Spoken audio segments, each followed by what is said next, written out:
আমি স্ক্ৰিনিং কৰিছোঁ গতিকে আমাৰ কিমান সংখ্যক শিক্ষক শিক্ষয়িত্ৰী শিক্ষকতাৰ উপৰি তেওঁলোকে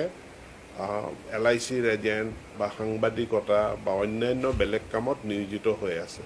আৰু আমাক ছাৰ্ভিচ ৰুলে যিখিনি পাৰ্মিট নকৰে যিবিলাক এক্টিভিটিজ পাৰ্মিট নকৰে তাত চৰকাৰখনে ব্যৱস্থা গ্ৰহণ কৰিবলৈ বাধ্য হ'ব অংশ এটা আমাৰ এতিয়াও বাকী আছে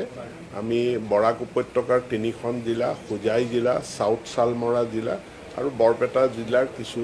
নিৰ্দিষ্ট বৰপেটা আৰু মৰিগাঁও জিলাৰ নিৰ্দিষ্ট সংখ্যক বিদ্যালয়ত আমি বানপানীৰ কাৰণে গুণোৎসৱ অনুষ্ঠিত কৰিব নোৱাৰিলোঁ কিন্তু আমি পৰিকল্পনা কৰিছোঁ আমি দুদিন দেৰিকৈ হ'লেও আমি গুণোৎসৱ অনুষ্ঠিত তাতে কৰিমেই আৰু এই সকলো ফলাফল সংগ্ৰহ কৰাৰ পাছতহে ইয়াৰ সামগ্ৰিক মূল্যায়নটো আমি কৰিম গুণোৎসৱ অনুষ্ঠিত কৰাৰ কাৰণে প্ৰথম মূল্যায়ন অনুষ্ঠিত কৰা নহ'ল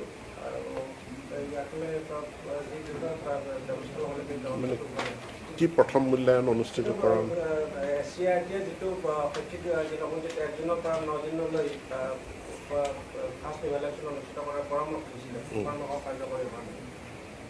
নাই গুণোৎসৱ অনুষ্ঠিত হৈছে গুণোৎসৱৰ সকলো বহি আমি ইতিমধ্যে পাইছোঁ য'ত গুণোৎসৱ অনুষ্ঠিত হোৱা নাই তাৰ কাৰণে আমি ৰখিব লাগিব গতিকে বৰাক উপত্যকা হোজাই সাউথ শালমৰা এই জিলাৰ কাৰণে আমি ৰখিব লাগিব আৰু তাত আমি গুণোৎসৱ অনুষ্ঠিত কৰাৰ আমি সিদ্ধান্ত লৈছোঁ আমি কৈছোঁ যে দুদিন দেৰিকৈ হ'লেও তাত আমি গুণোৎসৱ অনুষ্ঠিত কৰিম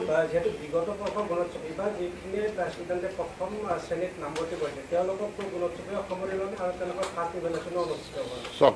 প্ৰথম কথাটো হ'ল যে আজি যিসকল শিক্ষাবৰ্ষ আৰম্ভ হৈছে আজি যিসকল ক্লাছ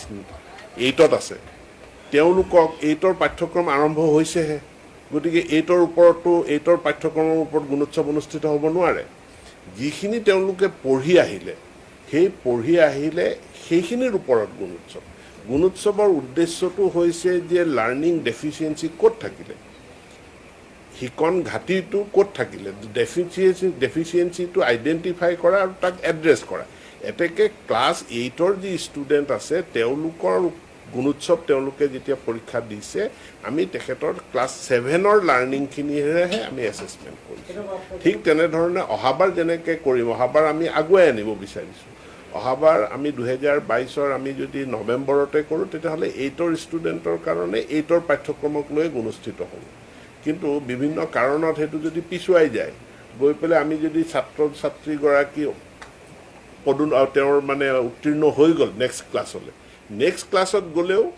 তাৰ আগৰ বছৰ যিটো শ্ৰেণীত আছিল সেই শ্ৰেণীৰ ওপৰতহে গুণোৎসৱ অনুষ্ঠিত হ'ব আমাৰ বাজেট প্ৰভিজন নাই কিন্তু যিসকলে ভাল ফলাফল কৰিছে কেৱল ছাত্ৰ ছাত্ৰীয়ে নহয় বিদ্যালয়সমূহ যিসমূহ বিদ্যালয়ে ভাল ফলাফল কৰিছে যেনেকৈ 104খন বিদ্যালয়ত ফলাফল খুব বেয়া হৈছে কিন্তু তাৰ বিপৰীতে এনেকুৱা আছে যে প্ৰায় 500 বিদ্যালয় আমি চিনাক্ত কৰিছোঁ য'ত ফলাফল খুবেই ভাল হৈছে তেওঁলোকৰ 90%ৰ ওপৰত 100%লৈকে আছে আৰু তেওঁলোকে যে আমি এইখিনি পৰ্যালোচনা কৰি চাইছোঁ যে 2020ত তেওঁলোকৰ কেনেকুৱা ফলাফল আছে কণ্টিনিউৱাছলি কিছুমান বিদ্যালয়ে ভাল ফলাফল দেখুৱাই আহিছে গতিকে এই ভাল ফলাফল দেখুওৱা বিদ্যালয়সমূহক ইনচেণ্টিভাইজ কৰা তাৰ কাৰণেও আমি এটা কথা চিন্তা কৰি আছোঁ শিক্ষাৰ্থীসকলৰ কাৰণেও আমি চিন্তা কৰিম হয় বান পৰিস্থিতিৰ কাৰণে গৰমৰ বন্ধ আগুৱাই দিছোঁ পৰহিৰ পৰা গৰম বন্ধ আৰম্ভ হ'ব সেইটোতো মই ক'ব নোৱাৰিম এইটো অট'নমাছ ইনষ্টিটিউশ্যন তো অসম উচ্চতৰ মাধ্যমিক শিক্ষা সংসদ তেওঁলোকৰ ওপৰত সকলোৱে আস্থা ৰাখিব লাগে তেওঁলোকে সময়মতে ফলাফল ঘোষণা কৰিব তেওঁলোকেও এইটো ফ'ল' কৰা উচিত